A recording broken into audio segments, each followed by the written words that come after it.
Welcome to the Huberman Lab podcast, where we discuss science and science-based tools for everyday life. I'm Andrew Huberman, and I'm a professor of neurobiology and ophthalmology at Stanford School of Medicine.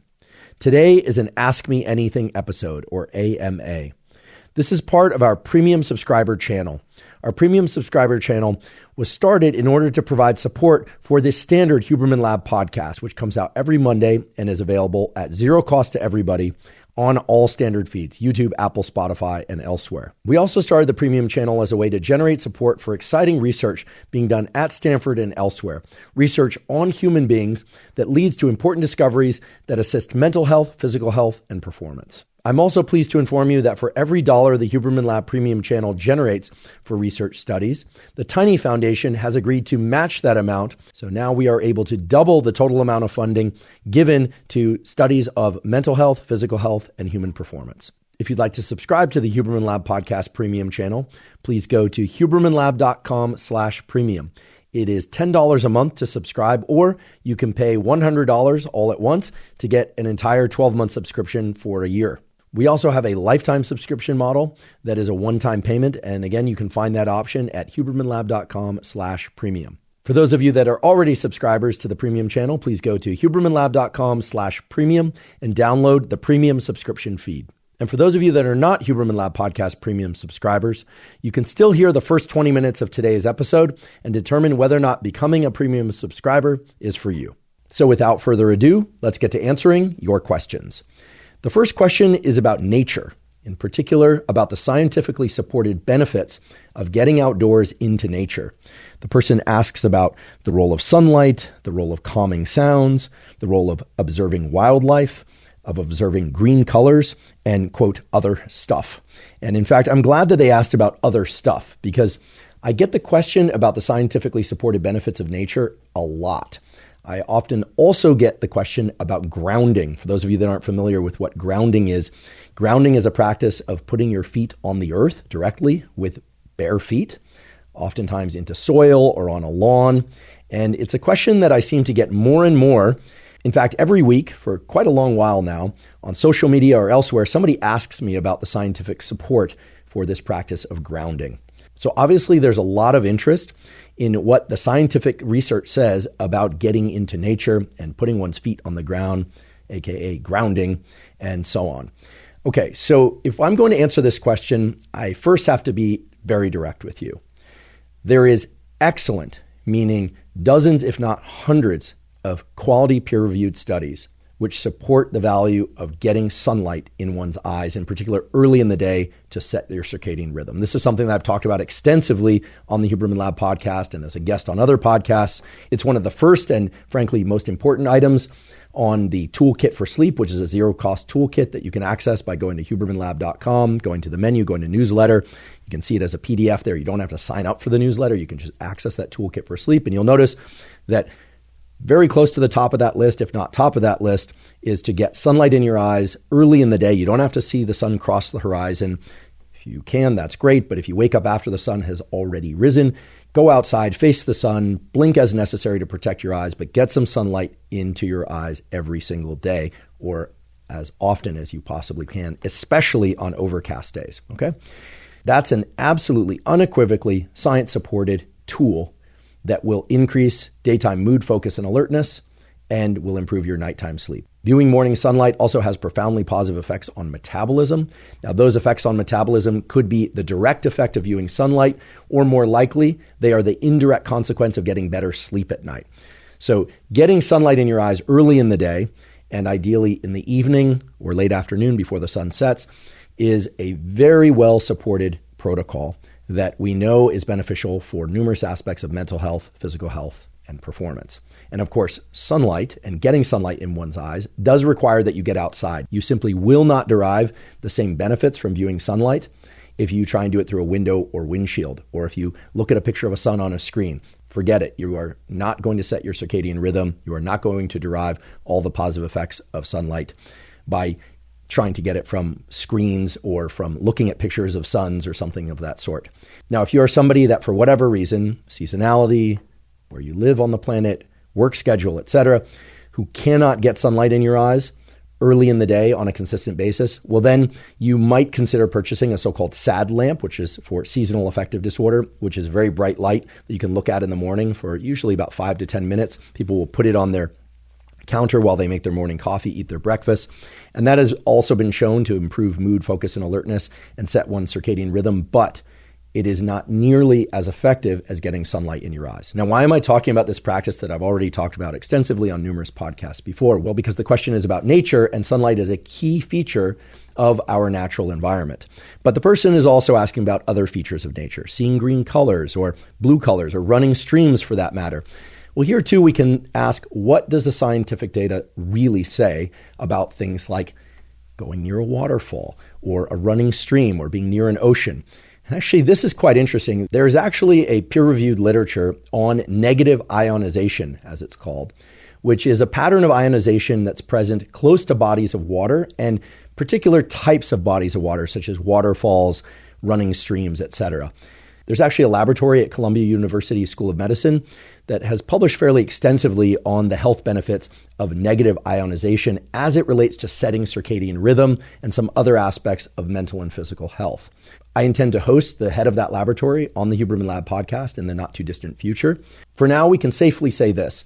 There does seem to be some positive health benefits to placing oneself near bodies of water, in particular, moving bodies of water.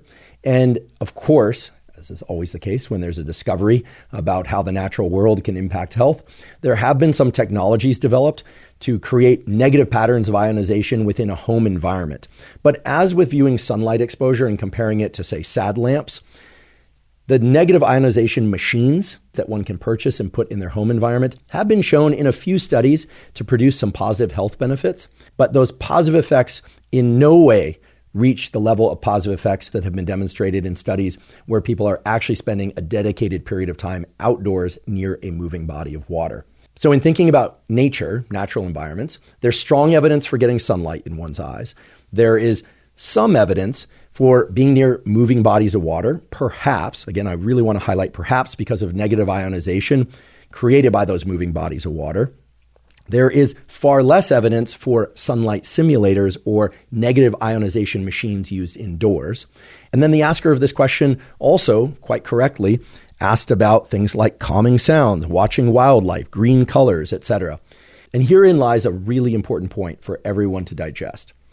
While, of course, answering a question about the natural world or about health requires that we first pose a hypothesis. For those of you that aren't familiar with what a hypothesis is a stated prediction. So it's not a question. A question would be something like, is getting out into nature good for our health? A scientific hypothesis is where one actually takes a stance. For instance, you could take the stance and make the hypothesis that getting out into nature for 30 minutes per day, 3 days per week, improves mood and nighttime sleep. Okay, so that's a hypothesis that then one would go on to design an experiment to test and then evaluate the data from that experiment and compare it to the hypothesis, either validating or negating that hypothesis. Okay, that's essentially how science is done. There's a lot more to it, but that's essentially the scientific method. And while, of course, the scientific method is a fabulously powerful tool, for some questions, it is a less potent tool. And the question of, is getting out into nature helpful for enhancing our mental and physical health, is the sort of question that, while ideally you could design a really well-controlled study to address, it's actually quite difficult to design such a study. And here's why.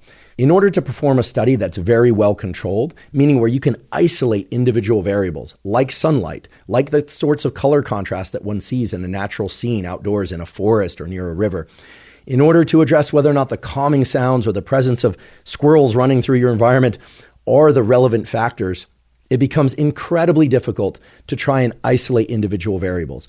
Meaning, as soon as you bring people into the laboratory, yes, you have more control over which variables, as they're called, you present them, right? By bringing them into a room that essentially has no art on the walls and then having them look at a picture of a sun or looking at sunlight or listening to soothing sounds or looking at a picture of a forest.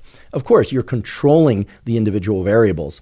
However, there is a sort of gestalt, meaning a collective picture of being in nature that brings together lots of different elements, right? The element of surprise, for instance. The other day I was out for a Sunday hike, and that morning I saw a squirrel running across my path, and it was interesting because the squirrel had a pine cone in its mouth. It had been chewed down to the cob, and the squirrel was probably only about 7 or 8 inches long, and the pine cone was probably about 9 or 10 inches long, the cob of the pine cone, that is. And the interesting thing is that the squirrel was carrying it long ways from the tip of the cob. And so I delighted in the fact that this little squirrel was working so hard to carry this object through the woods. And this object was literally longer than its own body length. And it looked so dedicated, and it's running across the path in order to do whatever it would with that pine cone cob. So something like that obviously stuck in my memory. It delighted me. And at the very same time, there were a number of other things happening besides the presence of that novel wildlife experience. There was the sound of a stream. There's the sunlight. There's the color contrasts everywhere. I'm breathing fresh air because I was far away from any cars or any civilization, in fact. And so here's what we know. There are dozens, if not hundreds of studies that show that if people get out of doors into nature, this could be parks, this could be near a stream, this could be an ocean, any number of different natural environments, and if they do that for anywhere from 10 to 30 minutes, 3 to 7 days per week, indeed, there are demonstrated significant reductions in things like blood pressure, resting heart rate, improvements in sleep, improvements in mood. And so I think we can very reliably say that yes, or perhaps even absolutely yes, getting outside into nature can enhance various aspects of mental health, physical health, and thereby performance in different aspects of life. However, when talking about the benefits of getting into nature, we are talking about hundreds, if not thousands of variables, some of which we are aware of, such as the presence of wildlife or sunlight or color contrast. And then, of course, there are going to be dozens, if not hundreds, maybe even thousands of other variables that we're not even aware of. Perhaps it's negative ionization. Most people aren't measuring the ionization of the air when they go out into nature. But perhaps it's also the presence of certain smells from the soils that are, being broken down, and then they're changing the oxygenation state of the air around you, the plants, et cetera. Again, so many variables that, frankly, to try and isolate any one of those variables in the laboratory seems not just artificial, but I think that it actually would just lead to a diminished sense of just how valuable nature is. So while, of course, the Huberman Lab podcast is a podcast where we always center on science and science-related tools, meaning protocols that are grounded in quality peer-reviewed studies that have been subjected to control conditions where some people are getting, say, the drug treatment or taking the supplement or doing a particular behavioral practice and other people are not, or doing some variant of those, and dose response curves, all of that stuff. When it comes to the question of whether or not it's valuable to get out into nature, I think it's a very straightforward yes. Absolutely, yes. Get out into nature as often as you can, and safely can, of course. I realize some of this is weather permitting. People live in different areas. Some people are in cities. Some people are in deserts. Some people are near the ocean. But getting out into nature has been shown over and over again to have numerous positive health effects. And yet, unless we're talking about sunlight exposure and isolating the variable of setting one's circadian rhythm by viewing sunlight early in the day, all of the other features of getting out into nature, things like forest bathing. This is a term coined from some, frankly, pretty nice studies that were done in Japan, in which people placed themselves into forest-like environments for a certain period of time. There were control groups where people were not placed into those environments, and the people that did this so-called forest bathing experienced enhanced mental and physical health. That brought on a practice of people who could not get out of doors into forests, bringing plants into their home environment, which I think all of us would agree look nice. They often will add pleasant odors to the air, and perhaps they do actually shift our mental and physical health in significant ways. I suppose it depends on how much you like plants, how much you pay attention to them, and of course, how many plants there are. But, and I think this is a really important but to emphasize, while most all questions about tools and protocols for enhancing health immediately lead me to say, this study or that study, or yes, there's evidence, or no, there isn't evidence. When it comes to questions about nature and grounding in particular, I take the stance that this is a unique instance where we know there are just so many benefits of getting out into nature that trying to isolate any one of those variables in a quality, rigorous way within the laboratory almost seems too artificial to really justify the conclusions that arrive. Now, I'm sure there's some of you out there who are aware, and if you're not, I'll tell you, there are studies that have explored this practice of so-called grounding. They've had people come into the laboratory and place their feet on soil that is contained within a box, or there are other studies where they actually have people go out of doors and place their feet onto the grass or the ground. And there are a bunch of theories as to how grounding could improve one's mental and physical health that aren't just about getting outside. So the theories go that this has to do with the exchange of electrons with the earth and the earth's surface in particular. There's been the argument made that shoes, in particular shoes that have rubber soles, may block some of this electron exchange with the surface of the earth. There have been theories about the tactile, that is the touch sensation with the earth being important. Not a lot of science published in, let's just say, blue ribbon journals, which is not to diminish some of the journals that these have been published in, but just to say that, again, there are so many variables associated with a practice such as grounding that I'll simply say, yes, please do get out of doors into nature. I try every Sunday to do my zone 2 cardio by rucking or jogging or hiking, often with other people if I'm trying to be social with family or others. But the point is, getting out of doors has myriad positive effects on mental health and physical health. And of course, when you're moving out of doors, you're also getting that zone 2 cardio or other forms of physical benefit by elevating your heart rate, or perhaps you could even do your resistance training out of doors on other days. Now, I also try to get out of doors other days of the week, but oftentimes I'm, by way of weather or by way of other commitments, forced to be indoors on planes, here at the podcast studio, where certainly I'm indoors. But I try to get out of doors at least a few minutes each day for a morning stroll, looking at sunlight, etc. So the long and short of this is, yes, there's some evidence for grounding. Is it super strong evidence? No, it's not. We don't really know what it is about placing one's feet onto the earth that is producing the positive effects that were observed in those studies. And those studies made some reasonable attempt to isolate the variables and figure out whether or not it was ion exchange with the earth or the tactile, meaning the touch sensation of having one's feet on the ground. Frankly, I don't think there's enough quality science to really draw any firm conclusions about that. However, if you like the idea of grounding, by all means do it. In fact, if it feels good to you, I recommend getting your morning sunlight out of doors with your bare feet on the ground. Or if you're like me, you put on your shoes and you take a walk most days. Although I've tried this practice of grounding and it feels pretty good, meaning it feels nice to have my feet on the earth, provided I'm on clean soil or clean lawn. Definitely don't do this at the dog park. Hookworm is a real thing, by the way, folks. So pay attention to the sorts of surfaces that you're putting your feet onto. But the question about whether or not nature is valuable for our mental and physical health is an easy one. It's an absolute yes. But isolating the particular variables about nature that are most beneficial, well, that's a much tougher question. And it's one that, frankly, the scientific method is not, and to be honest, I don't think ever will be in a position to isolate and really nail down specifically, because as soon as you get specific about that question, you start to diminish the value of the study itself. So the long and short of this is get out into nature as often as you safely can. If you can exercise out of doors, even better. If you want to make it social, great. If you don't want to make it social, fine. It's your life. It's up to you. But there certainly is value in getting out into nature. It's also just beautiful from a visual perspective, from an auditory perspective.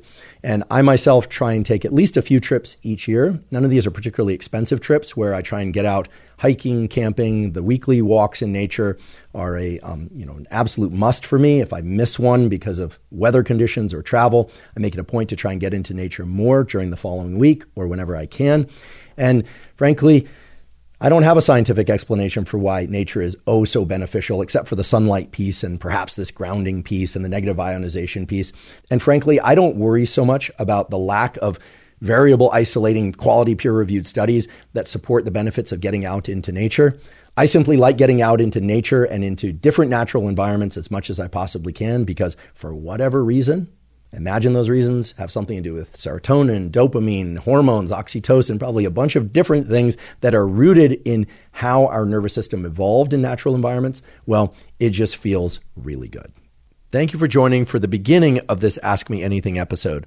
To hear the full episode and to hear future episodes of these Ask Me Anything sessions, plus to receive transcripts of them and transcripts of the Huberman Lab podcast standard channel and premium tools not released anywhere else, please go to hubermanlab.com/premium. Just to remind you why we launched the Huberman Lab podcast premium channel, it's really twofold. First of all, it's to raise support for the standard Huberman Lab podcast channel, which of course will still be continued to be released every Monday in full length. We are not going to change the format or anything about the standard Huberman Lab podcast. And to fund research, in particular, research done on human beings. So not animal models, but on human beings, which I think we all agree is a species that we are most interested in.